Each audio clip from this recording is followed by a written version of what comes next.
누가복음 5장 12절부터 26절까지 한 절씩 교독하겠습니다.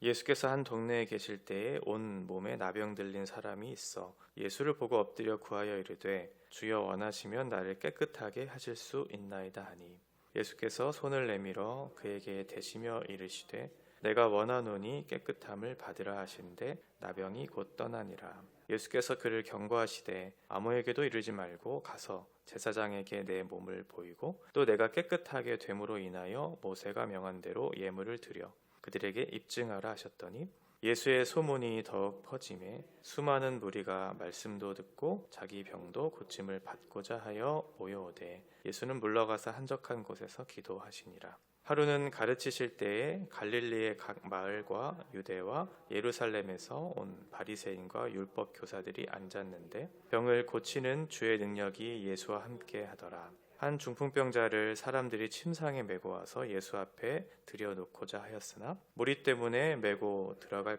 길을 얻지 못한지라 지붕에 올라가 기와를 벗기고 병자를 침상째 무리 가운데로 예수 앞에 달아내리니 예수께서 그들의 믿음을 보시고 이르시되 이 사람아 내 죄사함을 받았느니라 하시니 서기관과 바리새인들이 생각하여 이르되 이 신성 모독하는 자가 누구냐 오직 하나님 외에 누가 능히 죄를 사하겠느냐. 예수께서 그 생각을 아시고 대답하여 이르시되 너희 마음에 무슨 생각을 하느냐. 내 죄사함을 받았느니라 하는 말과 일어나 걸어가라 하는 말이 어느 것이 쉽겠느냐. 그러나 인자가 땅에서 죄를 사하는 권세가 있는 줄을 너희로 알게 하리라 하시고 중풍병자에게 말씀하시되 내가 내게 이르노니 일어나 내 침상을 가지고 집으로 가라 하시매 그 사람이 그들 앞에서 곧 일어나 그 누웠던 것을 가지고 하나님께 영광을 돌리며 자기 집으로 돌아가니 모든 사람이 놀라 하나님께 영광을 돌리며 심히 두려워하여 이르되 오늘 우리가 놀라운 일을 보았다 하니라. 아멘. 두 가지 사건이 나오는데요. 첫 번째는 나병 환자에 대한 내용이 나옵니다. 평행 본문이 마태복음에 보면 5장부터 7장까지 이어지는 그 산상수훈 이후에 바로 8장 1절에 이 사건이 기록되어 있는데요. 8장 1절에 보면 예수께서 산에서 내려오시니 수많은 무리가 따르니라. 예수님을 따르는 수많은 무리들이 있었고 그 무리들 중에 한 사람만 예수님께 찾아왔던 거예요. 그 사람이 바로 나병 환자였죠. 나병 환자는 누구보다 심각한 질병을 갖고 있었던 사람이고 누구보다 심각한 그런 간절한 마음을 가지고 예수님을 찾아온 그 사람이 바로 나병 환자였습니다. 나병의 특징을 보면 그 질병 자체가 굉장히 무서운 질병이라는 것을 우리는 알 수 있어요. 레위기에 보면 이 나병을 차라하트라고 하는 말로 표현했는데 이것은 다양한 피부 질환을 설명하는 그런 단어입니다. 그래서 사람의 몸에만 국한된 것이 아니고 의복이나 집에도 영향을 끼치는 것으로 그렇게 설명되고 있어요. 이 사람은 그동안 살면서 수많은 어떤 치료를 위한 노력들을 했을 것으로 보입니다. 의사에게도 찾아갔을 것이고 어떠한 방법으로든 이 질병을 치유하기 위해 노력을 했겠지만 그러나 이것이 되지 않았다는 것을 이 사람은 알았고 그래서 예수님 앞에 간절히 찾아왔던 거죠. 지금도 이 나병이라고 하는 질병은 완치가 불가능한 질병이라고 그렇게 알려져 있어요. 치료를 하는 것은 그 증상이 조금 완화되는 그리고 그 전염력이 이제 상실되는 정도로만 치유가 가능한 정도로만 알고 있는 심각한 질병입니다. 두 번째 또 생각해 볼 것은 이 나병은 공동체로부터 격리가 되는 그런 질병이었다는 거예요. 지금 육체적으로도 굉장히 고통을 받는 상황이지만 사회적으로 격리가 되는 그래서 가족들과도 함께 할 수 없고 친구들과도 함께 할 수 없는 그런 상황이에요. 뿐만 아니라 이 사람은 율법에 성전 안으로 들어가지 못하는 규정이 있었기 때문에 그 사람에게는 영적으로도 단절되는 지금 신체적으로도 문제가 생겼지만 사회적으로도 영적으로도 사람들과 관계 맺지 못하는 총체적인 관계의 단절이 이루어지고 있는 그런 상황 심적으로는 굉장히 절망스러운 그런 상황이겠죠. 그런 상황 속에서 지금 이 사람이 예수님께 나옵니다. 12절에 보면 예수께서 한 동네에 계실 때 온몸에 나병 들린 사람이 있어 예수를 보고 엎드려 구하여 이르되 주여 원하시면 나를 깨끗하게 하실 수 있나이다 하니 지금 이 상황에 대해서 이 질병을 치유하기 위해 가장 그것을 원하고 있는 사람은 나병 환자 자신이었을 텐데 지금 12절에서 얘기하고 있는 것은 주님이 원하시면 깨끗함을 받을 수 있다고 그렇게 얘기하고 있어요. 아마도 이 사람은 수많은 세월 동안 여러 가지 경험을 통해서 내가 아무리 이것을 원한다고 해서 이 질병이 고쳐짐을 받지 못한다는 것을 알았기 때문에 지금 이런 질문을 또 이런 대답을 하고 있는 거죠. 주님께서 원하시면 지금 이 질병을 깨끗하게 하실 수 있습니다. 주님은 정말 이것을 원하십니까? 주님은 저를 아직도 포기하지 않고 이 질병을 치유하기를 원하십니까? 그렇게 얘기하고 있었던 거죠. 이 나병에 걸린 사람의 힘으로는, 자기의 힘으로는 어떠한 방법으로도 치유할 수 없는 절망적인 상황 속에서 믿음을 가지고 지금 예수님께 나온 그런 사람이었어요. 그 믿음을 보시고 예수님이 이렇게 반응하십니다. 13절에 예수께서 손을 내밀어 그에게 대시며 이르시되 내가 원하노니 깨끗함을 받으라 하신데 나병이 곧 떠나니라. 이 사람은 율법의 규정에 의해서는 밖으로 나올 수 없는 사람이지만 그 사람은 율법을 어기고 밖으로 나와왔어요. 그리고 예수님께 이것을 원했고 예수님은 그것에 따라서 그 믿음을 보시고 그 사람의 용기를 보시고 이 질병을 치유해 주는 그런 사건입니다. 이 사람도 율법을 어기며 나와왔지만 사실은 예수님도 율법을 어기셨죠. 율법에 의하면 그 사람과 상관해서는 안 되는 사람이지만 그 사람의 몸에 손을 댔어요. 율법을 위반하시면서까지 그 사람의 손을 잡아주신 거죠. 이렇게 전혀 기대하지 않은 잘못된 그런 방법이라고 생각했던 것을 예수님께서 취하셔서 전혀 그 사람에게 기대하지 못했던, 기대할 수 없었던 은혜들을 예수님께서 주시는 장면이 이렇게 나옵니다. 그 결과 13절에 보면 나병이 곧 떠나갔다 이렇게 되어 있어요. 주님께서 원하시면 이 질병을 깨끗하게 해주실 수 있습니다. 우리는 여러 가지 소원을 가지고 하나님 앞에 나올 때가 있죠. 하나님, 제가 이런 것을 원합니다. 주님, 이것을 꼭 들어주십시오라고 하는 그런 기도를 할 때 우리가 한 가지 생각해 볼 것은 우리가 아무리 원한다고 해서 그것이 꼭 이루어질 수는 없다는 것을 우리가 생각해 볼 수 있어요. 예수님께서 원하시는 때에 원하시는 방법으로 그 일이 이루어지고 있다는 사실을 생각해 봐야 하고 우리는 그것을 어떻게 기다려야 하는가, 믿음으로 하나님의 때와 방법을 인내하면서 기다려야 한다는 것을 생각해 볼 수 있겠죠. 이제 예수님께서 앞에 있는 사건들을 마지막으로 정리하면서 14절에 이렇게 기록합니다. 예수께서 그를 경고하시다 아무에게도 이르지 말고 가서 제사장에게 내 몸을 보이고 또 내가 깨끗하게 됨으로 인하여 모세가 명한 대로 예물을 드려 그들에게 입증하라 하셨더니, 이 사건에 대해서 예수님께서 부탁을 한 가지 하시는데 아무에게도 이르지 말라고 얘기해요.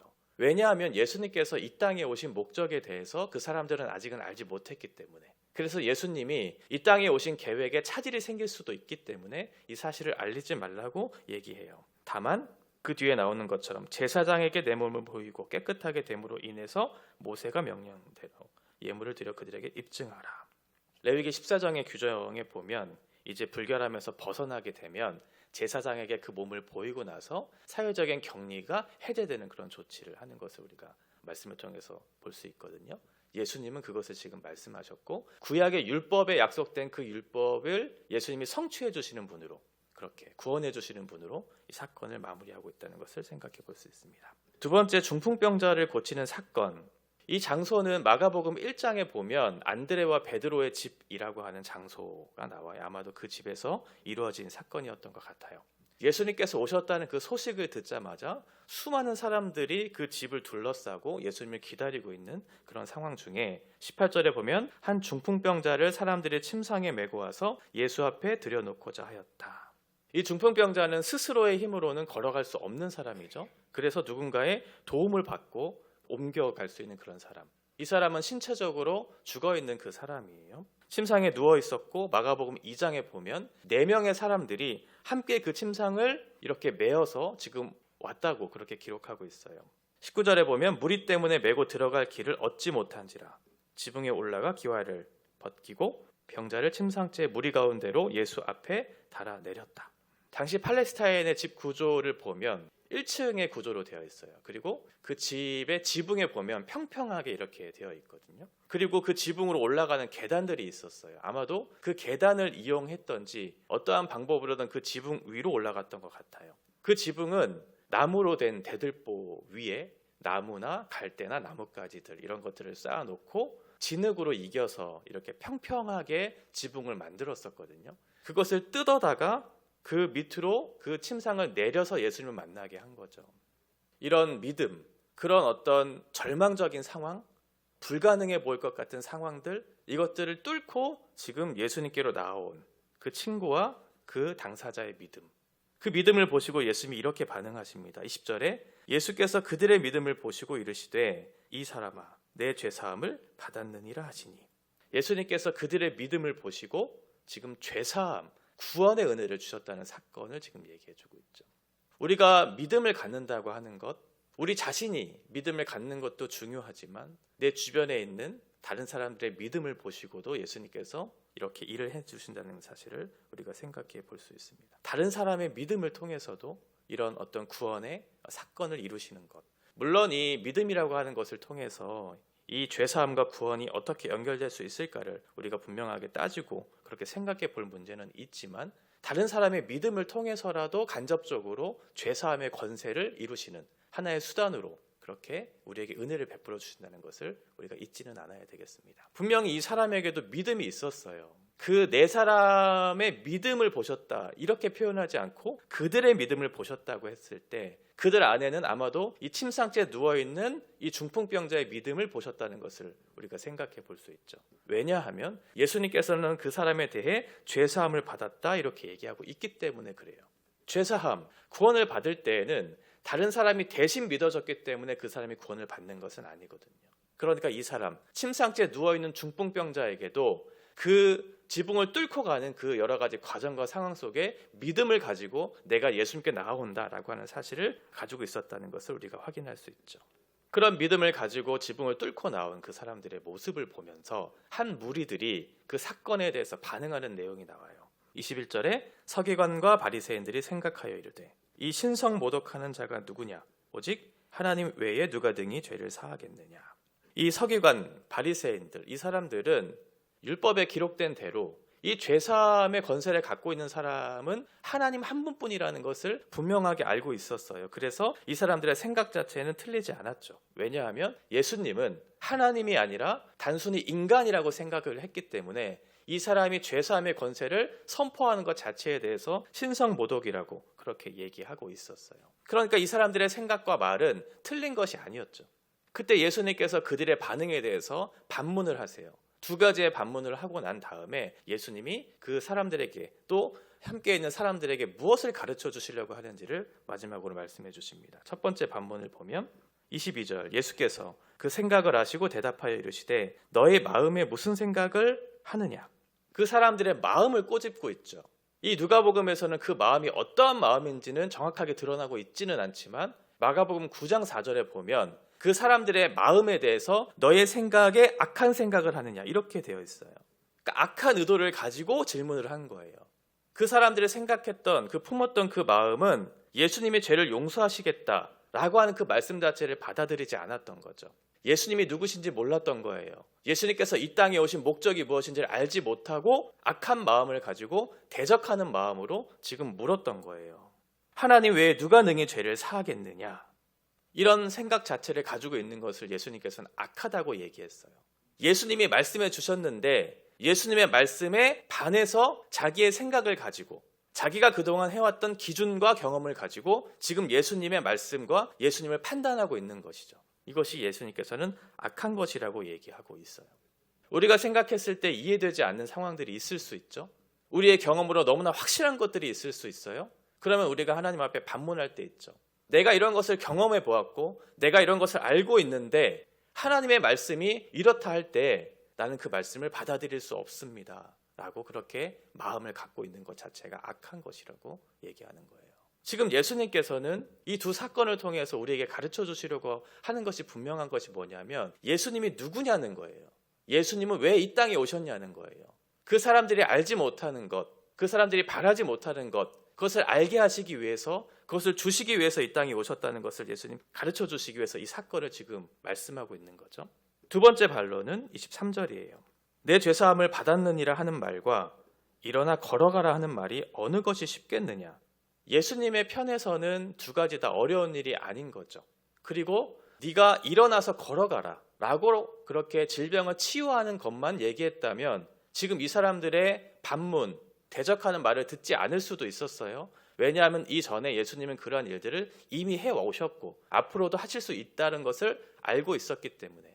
그런데 그 사람들이 예수님께 문제를 삼고 있는 것이 무엇이냐면 예수님이 죄사함을 주겠다라고 하는 말 자체에 대해서 지금 문제를 삼고 있는 거거든요.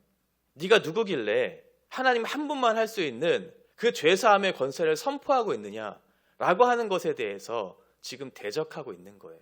두 가지 중에 어떤 것이 쉽겠느냐. 당시의 사람들의 입장에서는 무엇이 더 쉬워 보였을까요? 죄사함을 얻는 권세를 그들에게 베푸는 것이 쉬워 보였겠죠. 왜냐하면 당장 그것은 입증되지 않기 때문에 그래요. 그 사람들이 생각했었을 땐 병자가 일어나서 걷는 것이 더 어려운 거죠. 왜냐하면 지금 당장 그것이 입증되어야 하기 때문에 그렇죠. 그런데 본질적으로 더 어려운 것은 사실은 죄사함의 권세를 주시는 것인데 그 사람들의 이해를 돕기 위해서 예수님께서 이런 답을 했어요. 24절 상반절에 보면 그러나 인자가 땅에서 죄를 사하는 권세가 있는 줄을 너희로 알게 하리라 하시고, 유대인들의 생각에 있어서 이 사람이 질병에 걸렸다는 것은 하나님 앞에 죄를 짓고 그 죄에 대한 심판의 결과 형벌을 받았다는 것을 얘기하거든요. 그러니까 이 사람은 어떠한 죄를 범했기 때문에 지금 이러한 질병이 일어났다고 생각했던 거예요. 그래서 예수님께서 일어나 걷게 하신 거죠. 일어나 걷게 하심으로 죄사함의 권세를 받은 사람의 표로서 이 사람을 걷게 하신 거예요.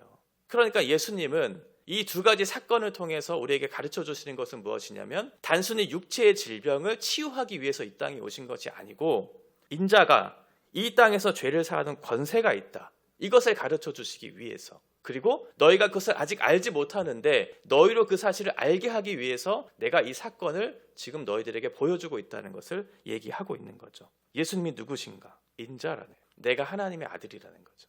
단순히 사람이 아니라고, 내가 하나님의 아들이라고, 내가 죄를 용서할 수 있는 권세를 갖고 있다고. 그래서 내가 지금 밟고 있는 이 땅에서도 이 죄사함의 권세를 내가 선포하겠노라고, 죄를 용서하겠노라고 말씀하시는 거죠. 왜 이 일을 하셨나? 예수님께서 하나님이심을 알게 하기 위해서. 왜 이 일을 하셨나? 예수님께서 우리의 모든 죄를 용서하시는 것을 알게 하기 위해서. 이 두 가지 사실을 알게 하기 위해서 이 사건을 주신 것이죠. 24절 하반절에 보면 중풍병자에게 말씀하시되 내가 내게 이르노니 일어나 내 침상을 가지고 집으로 가라 하시매 그 사람이 그들 앞에서 곧 일어나 그 누웠던 것을 가지고 하나님께 영광을 돌려 자기 집으로 돌아가니, 이를 증명하기 위해서 예수님께서 이 병을 고쳐주신 거예요.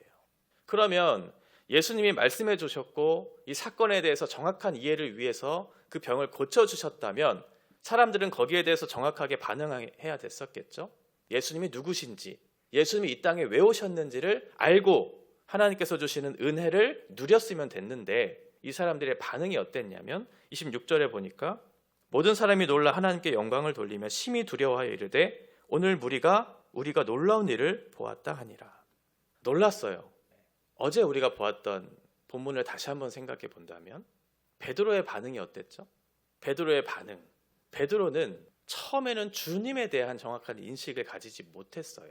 그러나 예수님이 행하셨던 그 사건에 대한 것들을 보면서 예수님은 참으로 권위가 있고 능력이 있으신 분이구나 라고 생각하는 정도로 그 말을 따랐던 사람이었죠. 지금도 마찬가지예요. 26절에 보면 놀랐다고 표현하고 있어요. 놀랐다.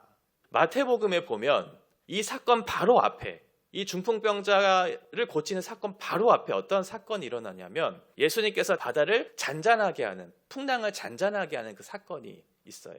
그때 그 사건을 보면서 사람들이 어떠한 고백을 하냐면 놀랍다고 표현해요.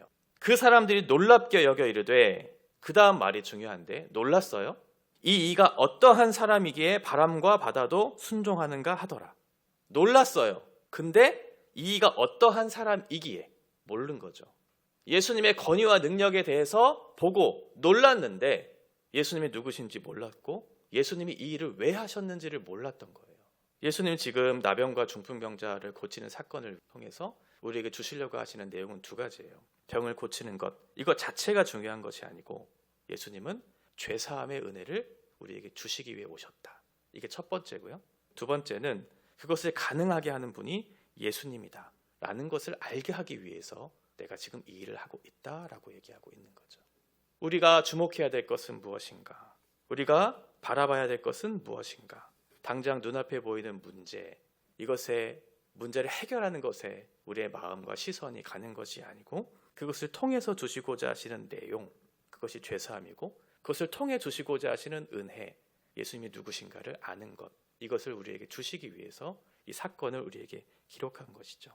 우리에게 주신 인생의 모든 걸음들에 직면하는 상황들을 어떻게 해석하는가는 굉장히 중요하죠.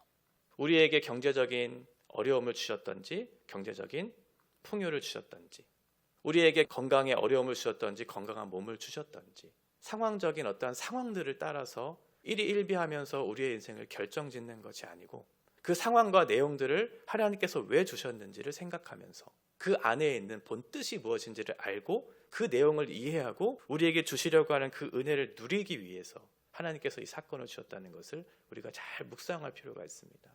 단순히 육체의 질병을 고쳐주시기 위해서 이 땅에 오신 것이 아니고 죄사함의 권세를 선포하기 위해서, 그리고 그것을 가능하게 하는 분이 바로 예수님이라는 사실을 알게 하기 위해서 이 두 사건을 주셨다는 것을 기억하면서 우리에게 주신 여러 가지 상황과 내용들을 잘 해석하고 적용할 수 있는 그런 저와 여러분 되시기를